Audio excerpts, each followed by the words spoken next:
Senhor esteja convosco. Ele está no meio de nós. Proclamação do Evangelho de Jesus Cristo segundo Marcos. Glória a vós, Senhor.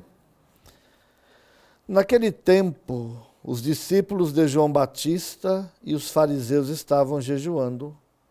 Então vieram dizer a Jesus: por que os discípulos de João e os discípulos dos fariseus jejuam, e os teus discípulos não jejuam? Jesus respondeu: os convidados de um casamento poderiam por acaso fazer jejum enquanto o noivo está com eles? Enquanto o noivo está com eles, os convidados não podem jejuar. Mas vai chegar o tempo em que o noivo será tirado do meio deles. Aí então eles vão jejuar.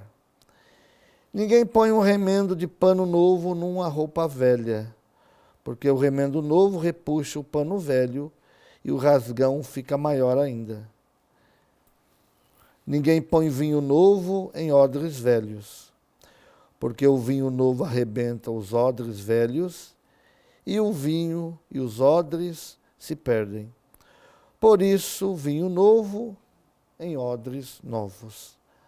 Palavra da salvação. Glória a vós, Senhor.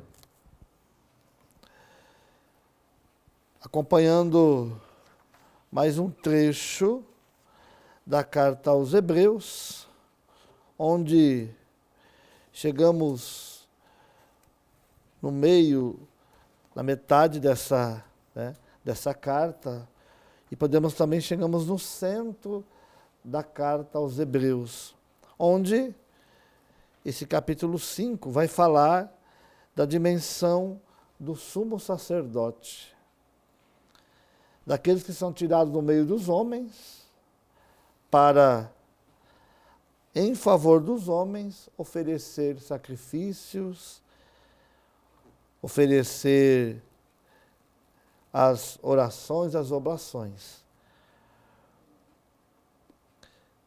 Sabendo que, primeiro, esse sumo sacerdote oferece os sacrifícios pelos seus próprios pecados e depois pelos pecados do povo.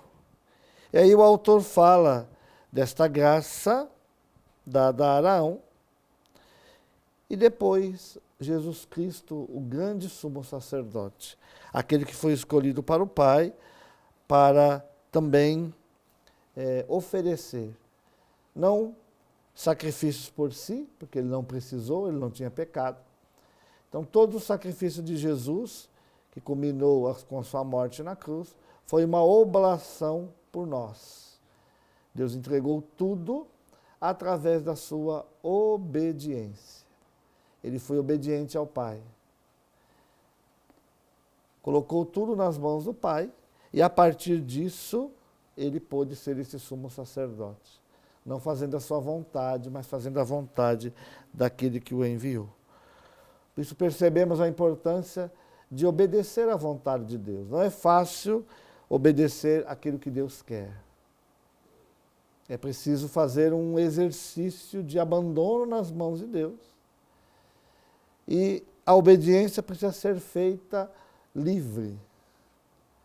Não uma obediência forçada, uma obediência para apenas demonstrar externamente que obedece, que segue as regras e as normas, mas a dimensão de uma obediência livre, como foi Jesus. Onde a obediência não é livre, não é obediência. Conforme a vontade de Deus, não, é obediência humana.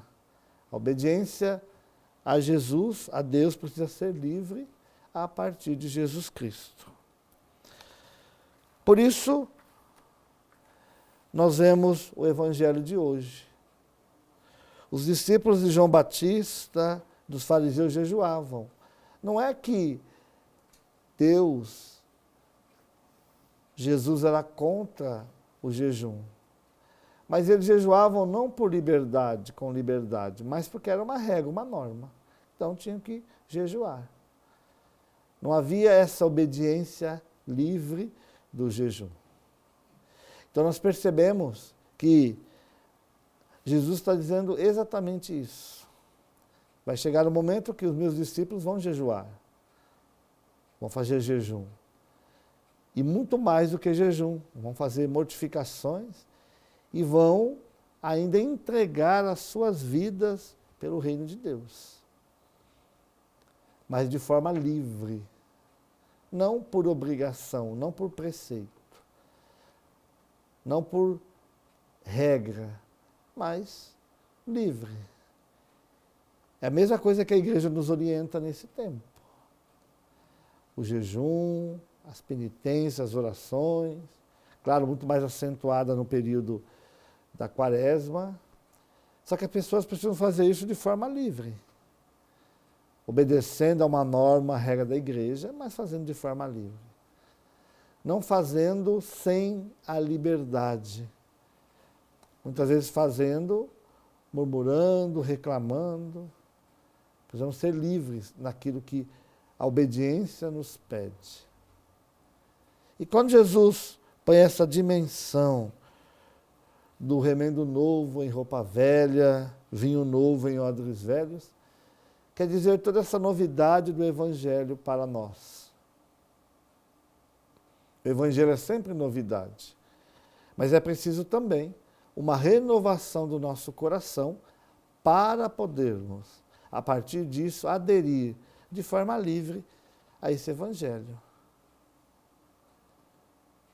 Se não fizermos essa transformação do coração, vai ser esse novo, esse remendo novo numa roupa velha. Então é preciso pedir a graça dessa conversão, dessa mudança, para experimentarmos na nossa vida a novidade.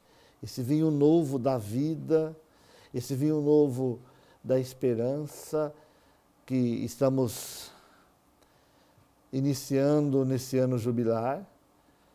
Aprendamos isso, a fazer essa renovação do nosso coração, da nossa vida, nessa novidade que é Jesus, que é o reino de Deus, que a igreja nos traz. Nada façamos por práticas antigas, porque recebemos dos antepassados, porque sempre foi feito assim. Tudo precisa ter um sentido de mudança do nosso coração. Fazermos não por fazer, mas porque Deus nos inspira através da ação do Espírito Santo na nossa vida. Qualquer prática religiosa que nos leve mais perto de Deus precisa ser feito com um sentido de realmente estarmos mais perto de Deus. Senão, perde-se o sentido do fazer por fazer. Não, qualquer prática religiosa é para nos aproximar do amor de Deus, da graça de Deus, da misericórdia de Deus por nós. Aí sim, esses vinhos novos serão colocados em odres novos e a graça vai nos acompanhar. É o que vemos no santo que celebramos hoje, São Sebastião, um soldado que experimenta a graça de Deus, o novo na sua vida, e não tem medo de testemunhar aonde estava, mesmo como soldado, testemunhar o amor de Deus. Nos mostra que não há lugar específico para o testemunho do amor de Deus. São Sebastião não teve que deixar de ser soldado, não teve que abandonar a sua vida de soldado para servir o reino de Deus. Pagou o preço, com a própria vida, testemunhar o amor de Deus. Mas foi lá firme, porque ele tinha experimentado um novo na sua vida, o novo que era Jesus Cristo, e isso fez testemunhar no meio dos soldados, para o imperador, Jesus Cristo, que realmente deu sentido à sua vida.